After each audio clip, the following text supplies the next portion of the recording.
All right, so I'm out at Lake Mead. I'm close to Government Wash. I found a cove that is pretty protected from the wind. It's supposed to be 20-25 mile an hour winds today, but if you look straight out there, where you see that light flash, that's where the main water is, where I'm at, and I'm going to stay here pretty much inside this cove. I'll go out to the points of this cove to the touching that main water, but as long as it's super windy out there, I'm going to be in here. You can see that the land is pretty much protecting me from the southwest wind. After I'm done fishing here, I'm going to go back behind me, just over here towards the sun east, is another cove, and I should be able to fish a bank that's also protected from the wind. Whether or not I find any fish, that remains to be seen. You know, pretty much this time of year you kind of want to fish the coves, so that's what I'm doing. I'm hoping to find some shad, hoping to catch a couple bass. We'll see what happens. So you just saw the video that I took when I was actually out at the lake. I'm trying my best to get some more videos where I'm actually on the lake catching fish, but keep in mind, I film everything on my phone right now, my iPhone, because I don't have a GoPro. But that's coming up. I want to get one of those very soon. So anyways, I wanted to make this video to try and help people who are afraid to get out and fish from a kayak when it's windy, or just in general, even if you have a boat. Just basically look at the weather forecast, figure out where the wind's blowing, then go on your map, Google Maps, look at your lake. Here's Lake Mead. Understand, you know, you can see my cursor. This is south, this is north, this is east, and this is west. And when you look at the weather report and it says, hey, there's going to be a south wind, that means the wind is blowing out of the south. It's blowing from the south. So it's actually, the wind is actually blowing in a northern direction. It's coming from the south. If it says it's an east wind, that means it's coming out of the east. If it's west, it's coming out of the west. You get the idea. So I went here. This is right close to Government Wash, if you're familiar with Lake Mead, this cove right here. The day's forecast was for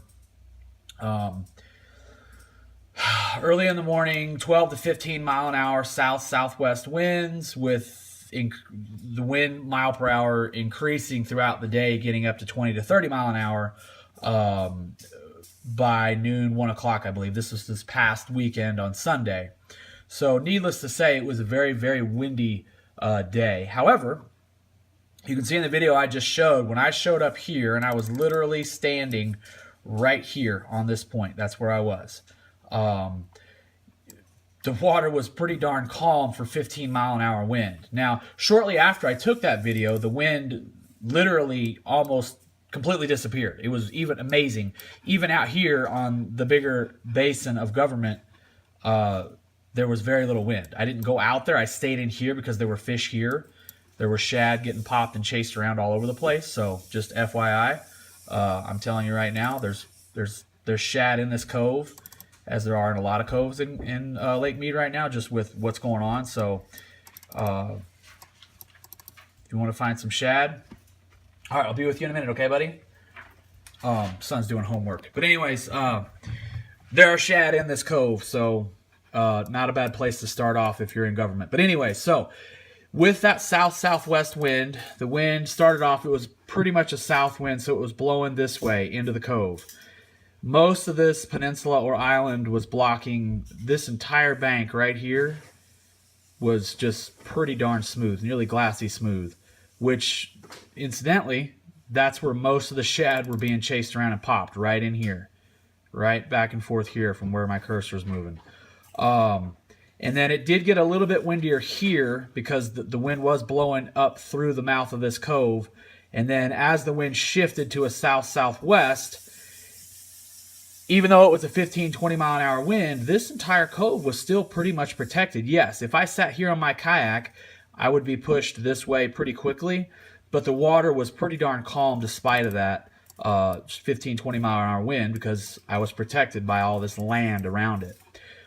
So then later, I fished here for several hours, could not get any more than a peck on my spook I guess the bass here were just really honestly interested in the shad that were readily available, or I couldn't figure out what I could get them to take that mimicked what they were already chasing. So what I ended up doing was I gave up on those fish. Probably shouldn't have. Probably should have stayed and thrown several more baits.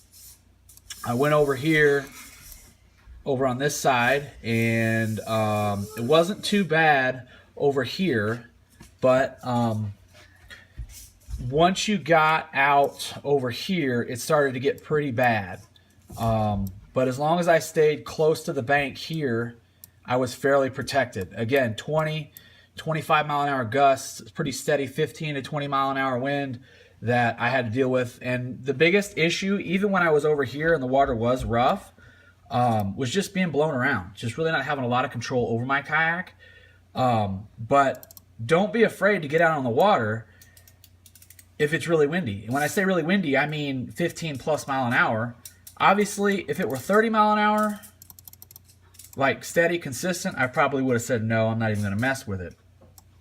But I knew I had access to areas where I could be protected from the wind. And especially if you're a kayak fisherman, you can put your kayak in anywhere.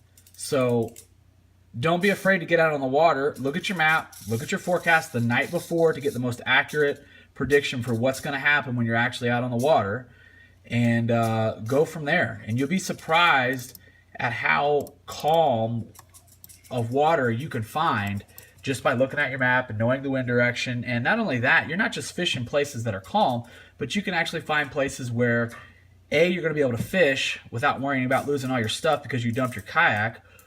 But you're also going to be able to fish places where there are actually fish, and not just places to fish because you're not being blown around. So I hope this was helpful, and hopefully this weekend I can get out and get some video of some fish getting put in the boat.